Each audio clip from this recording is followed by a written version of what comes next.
The colorless liquid dimethyl sulfoxide, DMSO, has been hailed as a miracle cure, a potent painkiller, and even a potential game-changer in the world of medicine. However, it has also sparked controversy, hope, and a whole lot of curiosity over the years. But what exactly is DMSO, and why has it been shrouded in so much controversy? Let's take a deep dive into the story of this natural molecule in Dr. Morton Walker's book, DMSO, The New Healing Power. Our journey begins in the early 1980s at a leadership conference held by the American Medical Association. One of the speakers was former Indiana Governor Dr. Otis Bowen, who served as health secretary during the Reagan administration. But it wasn't his credentials that shocked the audience, it was his personal story. Bowen admitted to using an illegal substance to ease his wife's pain as she battled terminal bone cancer. That illegal substance was DMSO. He had obtained it from a veterinarian and found that it relieved her suffering in minutes.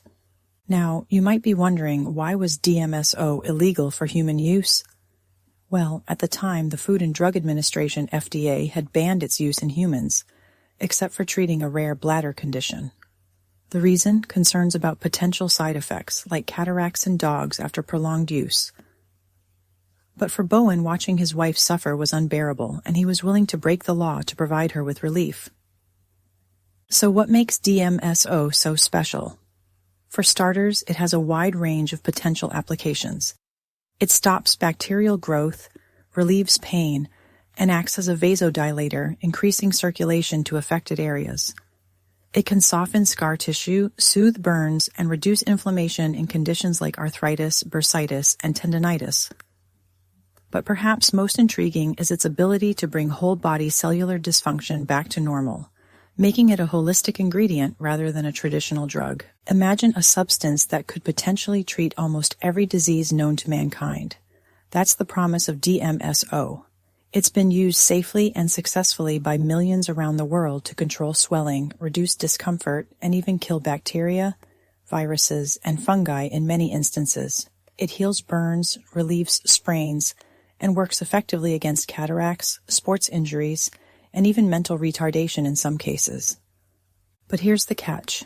The FDA's ban on DMSO has been a source of frustration for many, despite the general public outcry and the lack of evidence showing it to be unsafe for humans.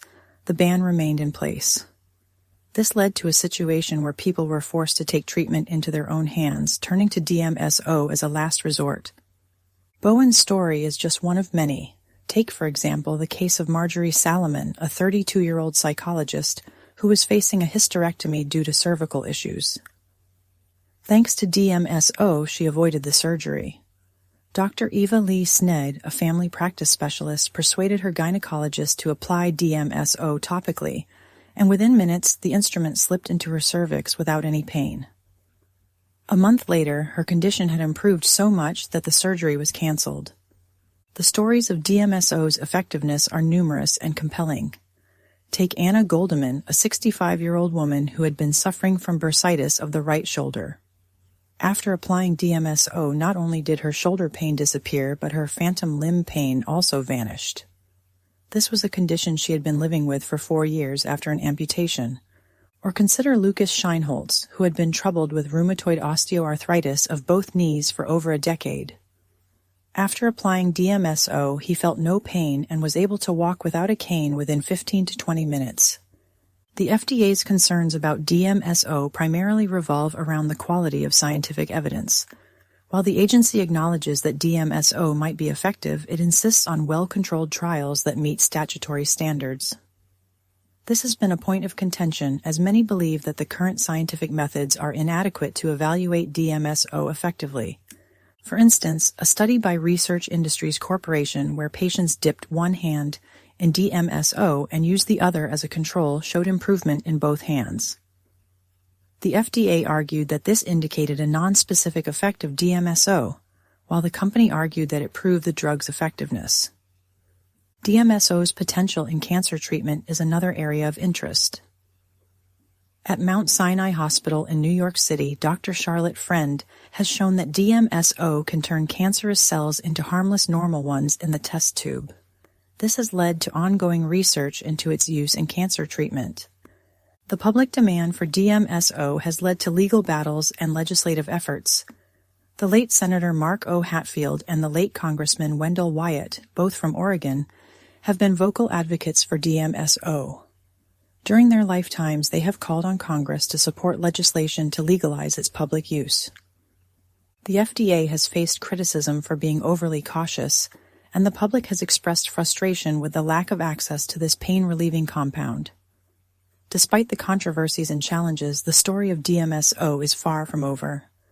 As more research is conducted and more people share their experiences, the call for DMSO's legalization grows louder. The question remains, will DMSO finally find its place in American medicine, or will it continue to be a source of debate and frustration? This has been a BrightLearn video from BrightLearn.ai on the book DMSO, The New Healing Power by Dr. Morton Walker.